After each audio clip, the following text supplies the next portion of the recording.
आदत है।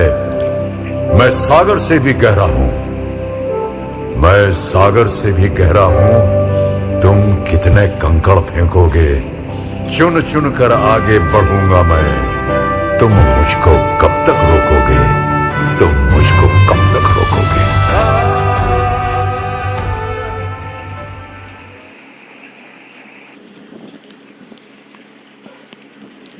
नमस्कार दोस्तों, मैं नंदलाल शर्मा नंद एकेडमी में आप सभी का स्वागत करता हूं। आज की इस वीडियो में हम बात करेंगे मोशन के बारे में। मोशन के अंतर्गत हम क्या क्या पढ़ने वाले हैं इस वीडियो में। Distance, displacement, speed and velocity, acceleration, graphical representation of motion. यानी ग्राफिकल रिप्रेजेंटेशन में जैसे हम डिस्टेंस और टाइम, स्पीड और टाइम, इस तरीके से जितने भी ग्राफ बनते हैं उसको हम डिटेल से स्टडी करेंगे इस वीडियो में। यह video railway, UPSI, DRDO, MTS, TET, CTET, BEd entrance exam एवं यूपी ट्रिपल एससी के जितने भी एग्ज़ाम होते हैं, यानी जितने भी एग्ज़ाम होते हैं जिनके सिलेबस में जनरल साइंस आता है, यह फिजिक्स का एक टॉपिक है मोशन। यह video CBSE, ICSE, UP board के क्लास 9 के जितने भी स्टूडेंट हैं उनके लिए भी इम्पॉर्टेंट है। वीडियो शुरू करने से पहले मैं आपसे रिक्वेस्ट करता हूं कि चैनल को सब्सक्राइब ज़रूर करें। बात करते हैं मोशन यानी गति क्या होती है। Movement of any object from one position to another position with respect to the observer is called motion. यानी ऑब्जर्वर के रिस्पेक्ट में, ऑब्जर्वर मीन्स देखने वाला। जैसे यहाँ पे कोई ऑब्जर्वर, कोई व्यक्ति खड़ा है और कोई ऑब्जेक्ट है यहाँ से मूव कर रहा है ऐसे, तो ऑब्जेक्ट की पोजीशन पहले यहाँ थी, फिर कुछ समय बाद यहाँ होगी, फिर कुछ समय बाद यहाँ होगी, फिर कुछ समय बाद यहाँ होगी। यानी हम कह सकते हैं कि इसके रिस्पेक्ट में यह मोशन में है। मोशन अलोंग स्ट्रेट लाइन, एक सीधी रेखा में गति क्या होती है। When an object move along a straight line the motion of object is called rectilinear motion. For example, motion of a car on highway. जब कोई ऑब्जेक्ट यानी जब कोई वस्तु किसी सीधी रेखा में गति करती है तो उसे हम कहते हैं motion along a straight line. जैसे किसी हाईवे पे जब कोई कार ट्रेवल करती है तो वह भी एक motion along a straight line यानी सीधी रेखा में गति का एक उदाहरण है। वेक्टर क्वांटिटी और स्केलर क्वांटिटी क्या क्या होती है। सदिश राशि और अदिश राशि।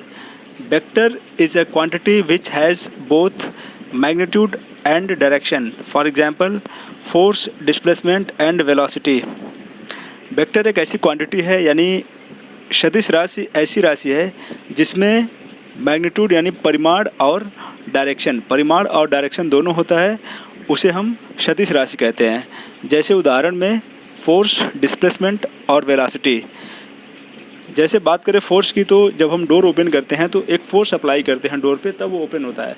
तो जो हम फोर्स अप्लाई करते हैं वो किसी डायरेक्शन में, जैसे डोर का हैंडल है और अपने हाथ से हम इसको एक किसी न किसी डायरेक्शन की तरफ उसको धक्का देते हैं, तब डोर ओपन होता है। तो फोर्स से क्या हुआ, उसमें मैग्नीट्यूड यानी परिमाण भी है और उसमें डायरेक्शन भी है, तो इसलिए फोर्स को हम क्या कह सकते हैं कि वह एक वेक्टर क्वांटिटी है। ठीक उसी प्रकार डिस्प्लेसमेंट क्या होता है कि दो बिंदुओं के बीच, इनिशियल पोजीशन और फाइनल पोजीशन के बीच की जो सबसे मिनिमम डिस्टेंस होती है उसी को हम लोग क्या कहते हैं, डिस्प्लेसमेंट कहते हैं। तो जब दो बिंदुओं की बात करेंगे तो इस बिंदु के रिस्पेक्ट में इसकी कोई ना कोई डायरेक्शन होगी, इसलिए डिस्प्लेसमेंट भी एक वेक्टर क्वांटिटी होती है। यानी वो सभी राशियाँ जिसमें मैग्नीट्यूड के साथ साथ डायरेक्शन भी होता है उसे हम क्या कहते हैं, वेक्टर क्वांटिटी कहते हैं। अब स्केलर क्वांटिटी क्या होती है यानी अदिश राशि। Scalar is a quantity with which direction is not associated. यानी एक ऐसी क्वांटिटी, एक ऐसी राशि जिसमें डायरेक्शन नहीं होती है उसे हम क्या कहते हैं, स्केलर यानी अदिश राशि कहते हैं। जैसे मास, टेम्परेचर यानी द्रव्यमान और तापमान, और भी टाइम, जितने भी उदाहरण हैं ये सब अदिश राशि के उदाहरण है। डिस्टेंस क्या होती है यानी दूरी। Length of path covered by a moving an object in the given time irrespective of the direction is called distance।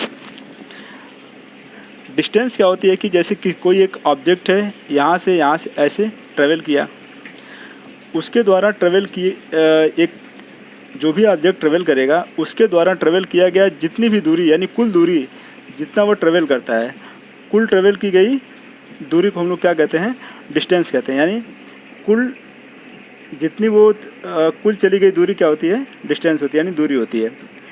और डिस्प्लेसमेंट क्या होता है कि दो बिंदुओं के बीच की, यानी जो इनिशियल पोजीशन होगी जहाँ से ऑब्जेक्ट चलना स्टार्ट किया है और जहाँ पे रुकता है जो उसकी फाइनल पोजीशन होगी, उन दोनों के बीच की सबसे मिनिमम यानी सबसे कम से कम जो दूरी होगी वही क्या होगी, डिस्प्लेसमेंट होगी। तो यहाँ से यहाँ तक क्या हो जाएगी, यह डिस्प्लेसमेंट हो जाएगी। इसलिए दूरी की कोई जो डिस्टेंस होती है उसमें कोई पर्टिकुलर डायरेक्शन नहीं होती है, इसलिए उसे हम अदिश राशि कहते हैं। और जो डिस्प्लेसमेंट होता है वह दो बिंदुओं के बीच की सबसे मिनिमम दूरी, और दो बिंदुओं के बीच की सबसे मिनिमम जो दूरी होती है वह उनके बीच में एक स्ट्रेट लाइन होती है, वही सबसे मिनिमम डिस्टेंस होगी। डिस्प्लेसमेंट में दो बिंदु होते हैं, इस बिंदु के रिस्पेक्ट में इसकी कोई ना कोई डायरेक्शन होगी, यानी यह किसी न किसी दिशा में होगा, इसलिए हम डिस्प्लेसमेंट को एक वेक्टर क्वांटिटी कहते हैं।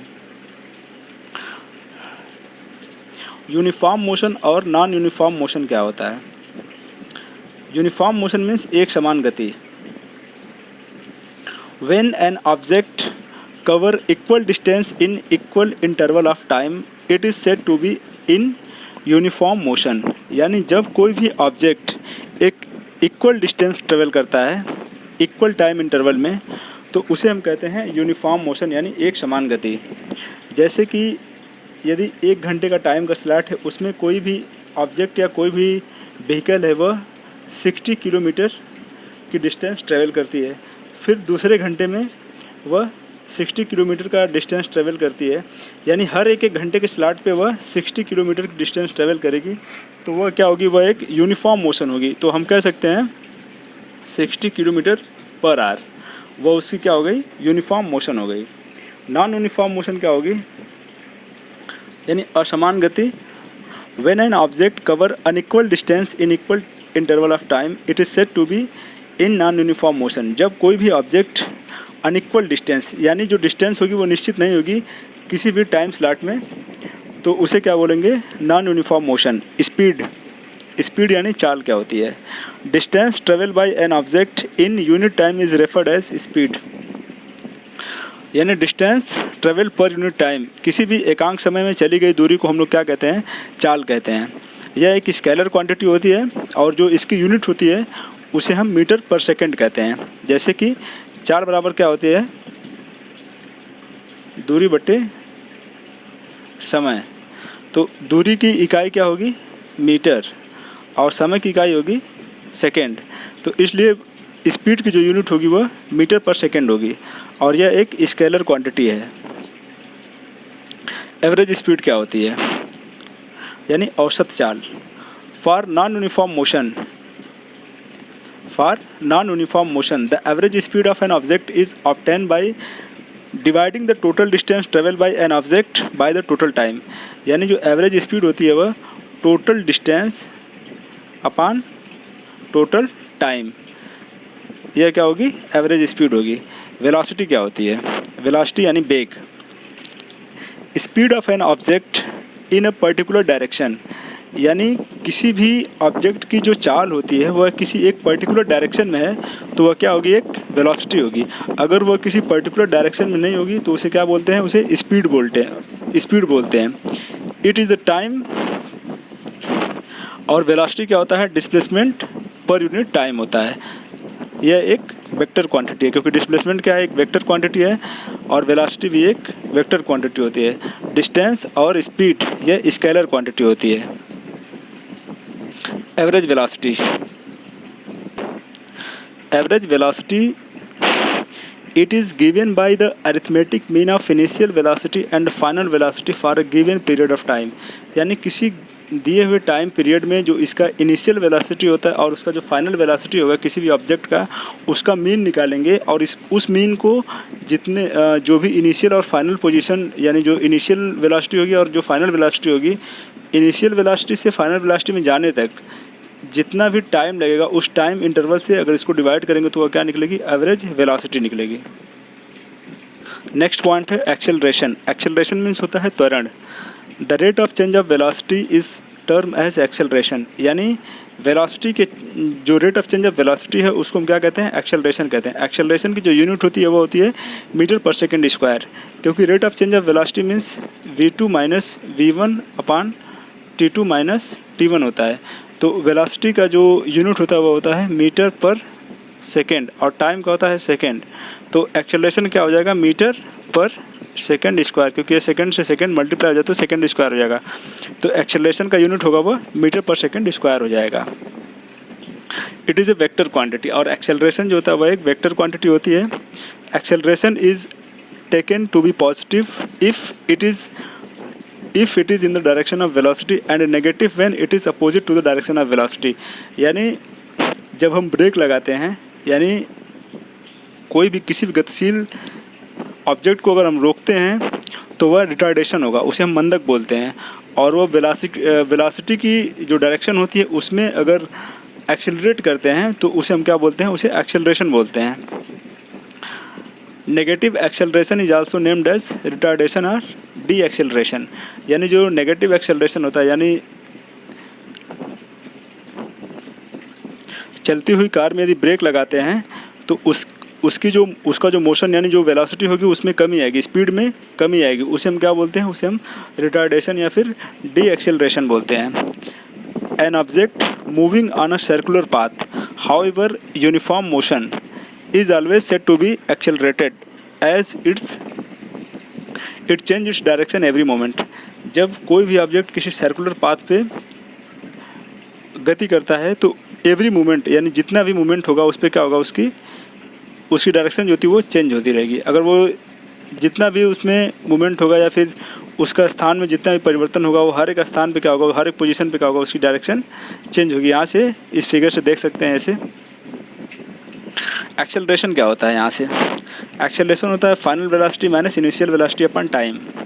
तो एक्सेलरेशन को स्मॉल ए से डिनोट करते हैं और जो v होता है उसे फाइनल वेलोसिटी कहते हैं, u को इनिशियल वेलोसिटी कहते हैं, यहाँ से t। और यह जो इक्वेशन होता है इसको बोलते हैं गति का प्रथम समीकरण, यानी फर्स्ट इक्वेशन ऑफ मोशन कहते हैं। v is equal to u plus a t, यानी final velocity is equal to initial velocity plus acceleration into time.